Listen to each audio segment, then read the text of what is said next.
Бүгін Стәрлетамақ қаласында картинг бойынша ярыш уда. Картинг бойынша ярышта Стәрлетамақта бірінші тапқыр узгарыла. Шуға қарамастан катнашучылар байтақ болды. Булар Башкортстанның төрле калаһы райондарынан килгәннәр. Үз көчләрен олылар да, балалар да зур теләк белән һынап карыналар. Мин Куликов Юрий. Картинг менән 4 ел шөгыльләнәм. Осталыгымды арттыру өстендә эшләйм. Үзем Стәрлетамак калаһыннан. Мин Аюпова Камила. Был ярышта Стәрлетамак исеменнән сугыш яһайм. Бында ярыштар миңа бик охшай. Яңа көз өстәлгәнен тояһың.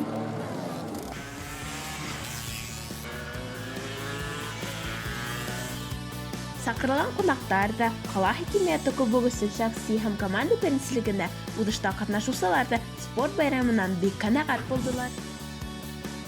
Юсләргә лайыклы бүләкләр тапшырылды. Соревнования картингның үтә икенче тапкыр республика Башкортостанда. Бүген Стәрлетамакта открыт первенство Республики Башкортостан үткәрәләр. Ике тәгәрмәсле мотоциклда удышуга караганда, был 4 тәгәрмәсле машинала удышу һәдә кайһы ягы менән үрнә алып торды.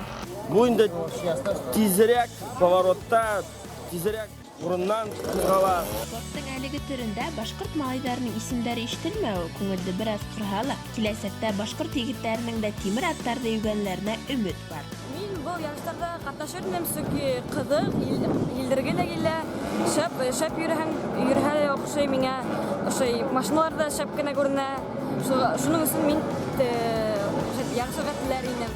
Киләсәктә без тагы яхшырак булдырырбыз.